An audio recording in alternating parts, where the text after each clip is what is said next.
নমস্কার, ঈশ্বরের ধন্যবাদ হোক, ঈশ্বরের নাম উচ্চীকৃত হোক, গৌরবান্বিত হোক। আমি ঈশ্বরের সেবক, আপনাদের রেভারেন্ড পার্থ চ্যাটার্জি। প্রভুর পবিত্র বাক্য, সুন্দর মধুর বাক্য আপনাদের সকলের আত্মার পরিতৃপ্তির জন্যে এবং আত্মিক অগ্রগতির জন্যে আজকে আবার আপনাদের সম্মুখে নিয়ে এসেছি। এবং প্রভুর বাক্য আজ পাঠ করি মথি লিখিত সুসমাচারের 6 অধ্যায় 34 পদ থেকে। 34 পদটি পাঠ করি এবং খুব সুন্দর করে প্রভুর বাক্য এখানে বলেছে, অতএব কল্যকার নিমিত্ত ভাবিত হইও না, কেননা কল্য আপনার বিষয় আপনি ভাবিত হইবে, দিনের কষ্ট দিনের জন্য যথেষ্ট। আমরা প্রায়শই দেখি যে মানুষ বলে, মানুষ ভাবে, মানুষ লেখে কি না, মানব জীবন সংক্ষিপ্ত, দিন যেন সমুদ্রের ঢেউয়ের মতো আসছে আর যাচ্ছে, কোথা দিয়ে দিন কেটে যাচ্ছে হাজার ব্যস্ততার মধ্যে আমরা বুঝতেই পারছি না। তাই অতি দ্রুত যেন দিন মাস বৎসরগুলো যেন কেটে যাচ্ছে, আর ধীরে ধীরে ধীরে ধীরে ধীরে ধীরে একটা বছর থেকে আরেকটা বছর, আরেকটা বছর থেকে আরেকটা বছর ক্যালেন্ডারে পাতাগুলো পাল্টাতেই থাকছে। তাই আমরা এই যে অতি ফাস্ট জীবনযাপন করি, এই ফাস্ট জীবনযাপনে আমরা সব কিছু কুলিয়ে উঠতে পারি না, হাঁপিয়ে পড়ি। নিজেদের কাজকর্ম সমস্ত কিছু করতে আমরা হাঁপিয়ে পড়ি। কিন্তু কেন এটা হয়? যারা ঈশ্বরকে খুব কাছ থেকে পেয়েছেন, যারা অনেক বড় বড় কর্ম করেছেন, যারা ঈশ্বরের রাজ্য স্থাপনার জন্য বহু কিছু করেছেন, তারাও তাদের জীবিতকালে একটা দিনে 24 ঘন্টার বেশি সময় তো পাননি। তাই তাদের জীবনের 24 ঘন্টাগুলোকে ব্যবহার করে তারা কত কত মহান কর্ম করে গেছেন।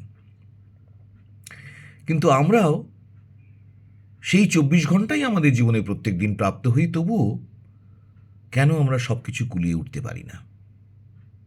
কেননা অনেক সময় দেখা যায় যে আমরা আজকের দিনটা, আজকের ঘন্টা, আজকের টাস্কটাকে, আজকের কাজটাকে গুরুত্ব না দিয়ে আমরা কালকের বিষয়ে অধিক পরিমাণে ভাবিত হচ্ছি। কালকের বিষয়ে আমরা অধিক পরিমাণে ভাবিত হচ্ছি।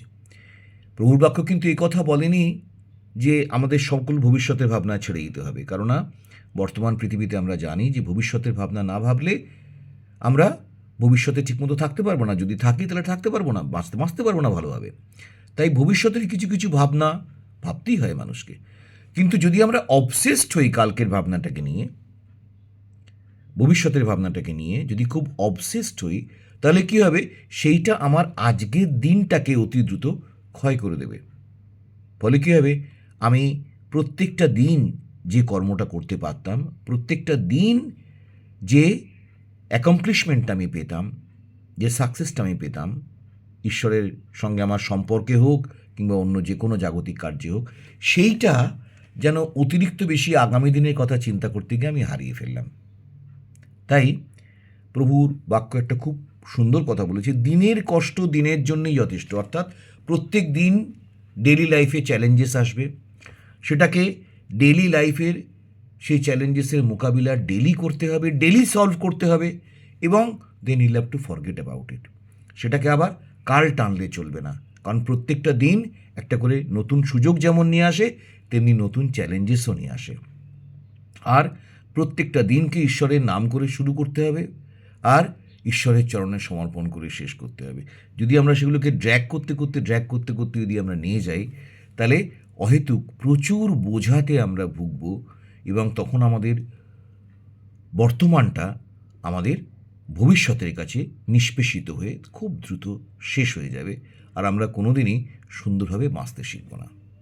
তাই একজন খ্রিস্টানুসারীর জীবন, একজন খ্রিস্টভক্তের জীবন হচ্ছে সেই গানটার মতো, one day at a time, sweet Jesus, that is all I am asking from you, give me the strength to do everything what I have to do. Yesterday is gone, sweet Jesus, and tomorrow may never be mine. Give me the strength to do everything as I had need to do. অর্থাৎ প্রত্যেক দিনের শক্তি, ক্ষমতা, challenge মোকাবিলা করার যে tactics সমস্ত কিছু আমাকে প্রত্যেকটা দিন দাও। প্রত্যেকটা দিনকে আমি এক একটা দিনের মতো করে বাঁচি। আমার প্রত্যেকটা দিন হোক পূর্ণাঙ্গ। ঈশ্বরের প্রার্থনা দিয়ে শুরু, সমর্পণ দিয়ে শেষ। কল্লোকার চিন্তা যেন আমার আজকের দিনটাকে নষ্ট না করে দেয়। কেননা দিনের কষ্ট দিনের জন্যেই যথেষ্ট।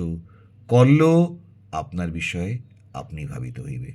ঈশ্বরের ধন্যবাদ হোক, ঈশ্বরের নাম উচ্চীকৃত ও গৌরবান্বিত হোক। ঈশ্বর আপনাদের প্রত্যেককে আপনাদের জীবনের প্রত্যেকটা দিন খুব সুন্দরভাবে বাঁচতে সাহায্য করুন এবং কখনোই যেন আপনাদের ভবিষ্যতের চিন্তা যেন আপনাদের বর্তমানকে ক্ষয় না করে দিতে পারে। প্রত্যেকটা দিন খ্রিস্টের নামে বাঁচুন, খ্রিস্টের প্রার্থনায় বাঁচুন, খ্রিস্টের কাছে সমর্পণের মধ্যে দিয়ে বাঁচুন। One day at a time, sweet Jesus. Thank you. ভালো থাকবেন, খুব সুন্দর থাকবেন। ঈশ্বর আপনাদের প্রত্যেককে প্রচুর পরিমাণে আশীর্বাদ করুন। Amen, amen, amen.